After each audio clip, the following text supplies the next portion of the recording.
एक question number 6 में लिखा है लड़का कि बंगाल विभाजन कब हुआ। आप जान लीजिए कि लॉर्ड कर्जन, नाम याद रहेगा, लॉर्ड कर्जन बंगाल का विभाजन किया और बंगाल का वो विभाजन जो किया उसके पीछे उसके बहुत बड़े राज थे। वो तर्क यह दिया कि बंगाल बहुत बड़ा प्रांत है जिस पर शासन को सही ढंग से कर पाना मुश्किल है, इसलिए इसे दो पार्ट में बांट दिया जाए, पूर्वी बंगाल और पश्चिमी बंगाल। और दूसरा यह, चूंकि वहां पर एक टीचर जो थे बेबियन डेजेरियो, वो जब बच्चों को पढ़ाते थे तो बच्चों में एकदम राष्ट्रीयता की भावना को कूट कूट कर भर देते थे। नतीजा यह होता था कि जब भी अंग्रेजों के खिलाफ आंदोलन वहां से उठते तो बड़ी जबरदस्त उठते थे। तो उसको दबाने के लिए कि बंगाल से इस तरह से जबरदस्त आंदोलन नहीं उठे और बंगाल को दो पार्ट में बांट दिया जाए ताकि यह कमजोर पड़ जाए और हम अपनी शासन को आसानी से कर सके, 1905 में लॉर्ड कर्जन ने क्या किया, बंगाल को दो टुकड़ों में बांट दिया। कोई दिक्कत है किसी को समझने में? आखिर क्यों बांटा हुआ? इसलिए मैंने तर्क दिया हुआ कि बंगाल बहुत बड़ा प्रांत है जिस पर शासन कर पाना क्या है, मुश्किल है। इसलिए इसको दो पार्ट में कर देने पर क्या होगा, शासन करने में आसानी होगी। और जो भी आंदोलन के लिए वहां से आवाजें उठती थी वो इतनी जबरदस्त, तो उस जबरदस्त आवाज को दबाने के लिए, और वो करता कौन था, बेबियन डेजेरियो नामक शिक्षक, बच्चों में जो पढ़ते थे, छात्रों में राष्ट्रहित की बात, राष्ट्रीयता की बात इस तरह से कूट कूट कर भर देते थे कि सारे लोग क्या होते थे, माने अंग्रेजों के खिलाफ उग्र हो जाते थे और वहां से जो आंदोलन शुरू होता वह जबरदस्त होता था। इसलिए उस आंदोलन को दबाने के लिए और उसको दो टुकड़ों में बांट देने के लिए ताकि वो कमजोर पड़ जाए, 1905 में लॉर्ड कर्जन ने क्या किया, बंगाल का विभाजन कर दिया। कोई दिक्कत? एक और सवाल इसमें है, द्विराष्ट्र सिद्धांत का क्या अर्थ है? एक और सवाल इसमें क्या है, द्विराष्ट्र सिद्धांत का क्या अर्थ है? द्विराष्ट्र सिद्धांत का अर्थ भारत को दो पृथक राष्ट्रों में विभाजन कर देना। भारत को दो पृथक राज्यों में, यह मुस्लिम लीग की मांग भी थी, लेकिन भारत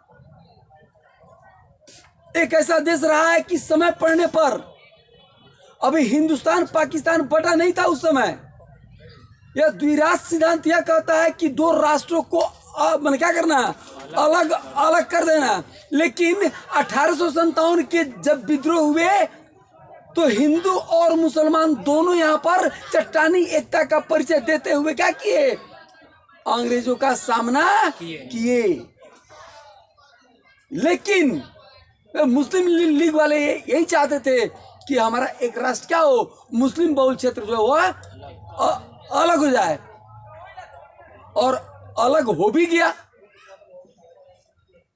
द्विराष्ट्र सिद्धांत का मतलब क्या हुआ कि दो राष्ट्रों को पृथक कर देना, अलग अलग कर देना। तो यह मांग कौन करता, मुस्लिम लीग वाले मांग करते थे। मैंने भारत जब आजाद हुआ तो ये ठीक है, दो गुट में बट भी गए, एक ही हिंदुस्तान बना और एक पाकिस्तान बना, सही बात है। लेकिन जब 1857 के विद्रोह में जब जरूरत पड़ी तो दोनों ने साझा संस्कृति का परिचय देते हुए और एकजुटता का परिचय देते हुए हिंदू और मुस्लिम दोनों ने क्या किया, उस विद्रोह का सामना किया। लेकिन अंततो गत्वा अंत में यह द्विराष्ट्र सिद्धांत जो था यह कारगर हुआ और यह हिंदुस्तान दो टुकड़ों में बट गया, एक हिंदुस्तान और एक पाकिस्तान, जो मुस्लिम लीग की मांग थी शुरू से। और यह 1940 के दशक में यह पूरे जोर शोर से मांग हुई शुरू। कोई दिक्कत?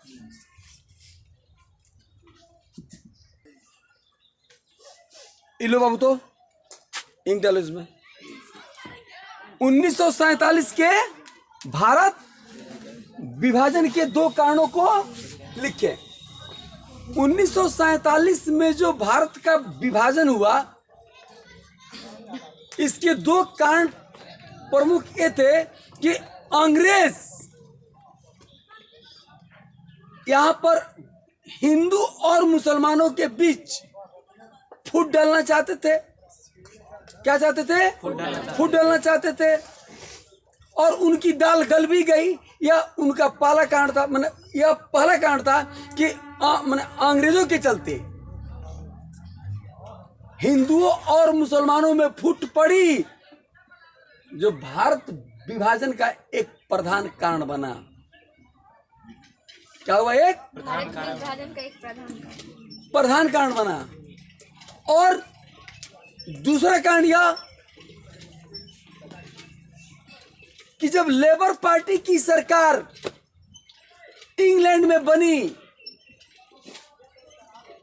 और एटली साहब जब वहां के प्रधानमंत्री बने, तो उन्होंने अपने मैनिफेस्टो में कहा था कि यदि मेरी सरकार बनती है तो हम भारत को आजाद कर देंगे।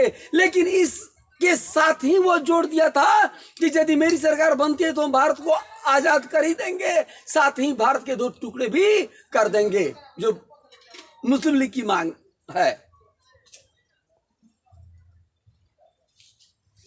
ये दोनों प्रधान कारण समझे? क्या क्या? सबसे पहले जो थे अंग्रेज, यहाँ हिंदू और मुस्लिम में फूट डाले, और वो फूट इतनी जबरदस्त हुई, फूट के बीच इतने जबरदस्त ढंग से वे बोए कि वो इतना विशाल पेड़ के रूप में हुआ कि भारत के दो टुकड़े करके ही दम लिया। पहला कारण था। और लेबर पार्टी की जब सरकार बनी वहां पर, कहां पर? इंग्लैंड में। तो जो उन्होंने अपने घोषणा पत्र में कहा था कि मेरी सरकार बनती है तो भारत को आजाद कर देंगे, लेकिन साथ ही उसमें यह भी शर्त था कि भारत के दो टुकड़े भी कर देंगे, जो मुस्लिम लीग की मांग है। और इन्हीं दो कारण के चलते क्या हुआ? हिंदुस्तान और पाकिस्तान दो टुकड़ों में बट गया। कोई दिक्कत किसी को? कोई दिक्कत? दो कारण क्या क्या हुए? हिंदू मुस्लिम में फूट डालना और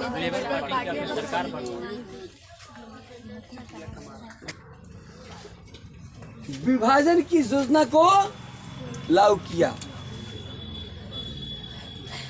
लॉर्ड माउंटबेटन ने भारत विभाजन की योजना को किस तरह से लागू किया? ठीक ना? बस कुछ नहीं है। जब भारत को आजादी मिलने की आई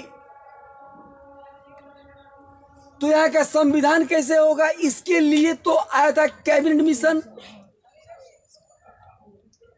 लेकिन मुस्लिम लीग की जो मांग थी,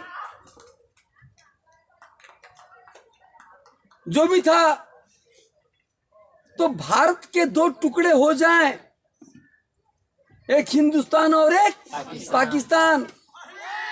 इसके लिए 3 जून 1947 को 3 जून 1947 को Lord and lady Mountbatten, Lord और लेडी माने माउंटबेटन पति पत्नी दोनों, यहां पर लोग आए और जवाहरलाल नेहरू जी और सरदार पटेल से बातचीत किए और माउंटबेटन ने अपनी सूझबूझ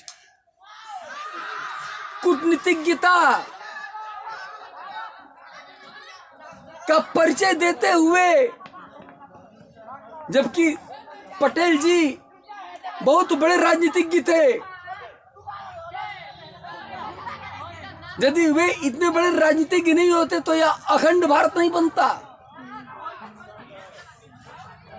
और उनको क्या किया, या माउंटबेटन ने समझा बुझा दिया, और नेहरू और पटेल जी ने उसे स्वीकार कर लिया। क्या किया? स्वीकार कर लिया।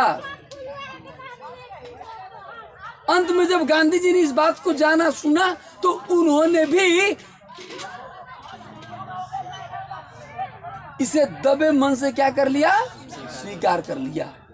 जबकि गांधी जी कहते पहले बात कि हिंदुस्तान का बंटवारा मेरे लाश पर होगा, लेकिन जहां पर नेहरू और पटेल जैसे राजनीतिज्ञ लोग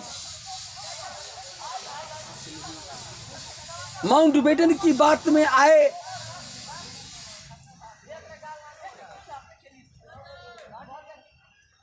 और बंटने की बात जब तय ही हो गई तो उनको भी उसे स्वीकार कर लेना पड़ा। लेकिन को गांधी जी, लेकिन वे सहर्ष मन से नहीं स्वीकार किए, दबे मन से ही स्वीकार किए, लेकिन करना तो था। और यदि करते नहीं तो भारत आजाद हो जाता भले, लेकिन यहाँ पर आंदोलन बंद नहीं होते, क्योंकि मुस्लिम लीग वाले जो थे लोग, वे जो उनकी मांग थी उस पर वे बिल्कुल अड़े थे, तो अड़े थे, बस रहे ना। इसलिए पाकिस्तान को अलग होना था तो होना था। इसलिए इसको करने के लिए लॉर्ड माउंटबेटन और लेडी माउंटबेटन 3 जून 1947 को भारत पहुंचे लोग, और नेहरू और पटेल से बात किया लोग, और बात करने के बाद माउंटबेटन ने अपनी सूझबूझ से, कूटनीतिज्ञता से क्या किया? सबको राजी कर लिया। और जब हिंदुस्तान पाकिस्तान 2 टुकड़ों में बंटने को आया तो उसे दबे मन से गांधी जी ने भी स्वीकार कर लिया। बात समझ गए? कोई दिक्कत? सवाल है आपका, गांधी इरविन समझौता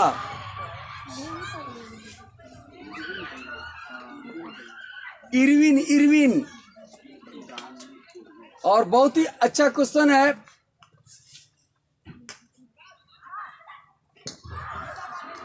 भारत, थोड़ा सा मेरी बात पर ध्यान दीजिए आप। जब भारत अंग्रेजों के खिलाफ उग्र होने लगा तो ब्रिटिश गवर्नमेंट भारत से बात करना चाहती थी, भारतीय नेताओं से, जिस बात करने के लिए गांधी जी चुने गए। और 17 फरवरी 1931 को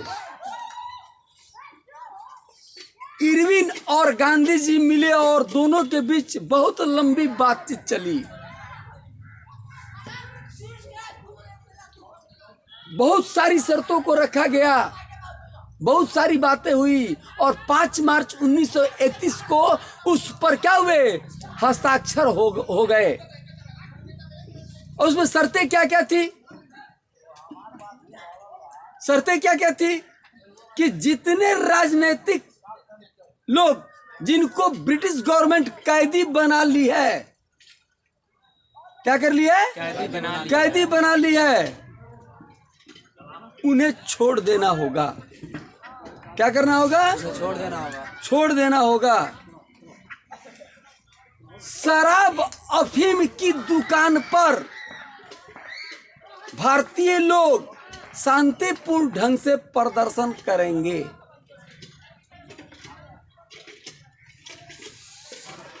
तीन में यह था कि जो लोग कैदी हैं और उनकी संपत्ति को ब्रिटिश गवर्नमेंट जब्त कर लिया है, उस जब्त की हुई संपत्ति को पुनः उन्हें वापस दे देना होगा।